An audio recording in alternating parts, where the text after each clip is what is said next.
সম্মানিত দর্শক শ্রোতা, দেশ এবং দেশের বাইরে থেকে আপনারা যারা সংযুক্ত আছেন, আমাদের ভিডিও দেখছেন এবং শুনছেন, সবাইকে জানাই আন্তরিক প্রীতি ও শুভেচ্ছা। বন্ধুরা, কথা বলতেছিলাম মধ্যবয়সী এক নারীর জীবনের গল্প নিয়ে আজকের প্রতিবেদন। আপুটি দেখতে খুবই চমৎকার। ওনার গায়ের রং শ্যামলা, উচ্চতা 5 ফুট 3 ইঞ্চি, স্বাস্থ্য ভালো। পরিবারের উনি বড় মেয়ে। ওনার পরিবারে আরও 2 ভাই আছে। তো ওনার হাজব্যান্ড আসলে মারা গেছে স্ট্রোক করে।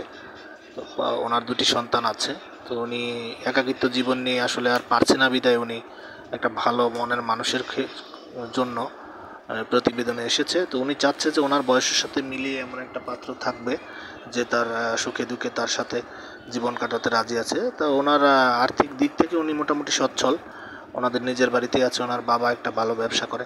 তো আপনারা যারা আগ্রহ আছে এই ধরনের পাত্রীর ক্ষেত্রে, স্ক্রিনে দেওয়া নাম্বার আছে, ওনার সাথে কথা বলে নেবেন। আর আপনারা জানেন যে আমরা ইউটিউবের নিয়মকানুন মানতে গিয়ে কারো নাম ঠিকানা বলতে পারি না, সেজন্য আন্তরিকভাবে দুঃখিত। তো আপনারা সবাই ওনার কাছ থেকে স্ক্রিনে দেওয়া নাম্বারে ওনার নাম, ঠিকানা, ডিটেলস আরও সব কিছু জেনে নিন। আর ওনার সাথে যারা সম্পর্ক করতে রাজি আছেন, অবশ্যই ওনার সাথে আন্তরিকতার সাথে কথা বলে সব কিছু জেনে নিন। তা আমাদের চ্যানেলের ভিডিওগুলো যদি ভালো লেগে থাকে, অবশ্যই একটি লাইক, কমেন্ট, শেয়ার করবেন। ভিডিওটি না টেনে পুরো ভিডিওটি দেখবেন। অবশ্যই আমাদের চ্যানেলের সাথে থাকবেন। সবাই ভালো থাকুন, সুস্থ থাকুন। এই মুহূর্তে বিদায় নিচ্ছি। আসসালামু আলাইকুম।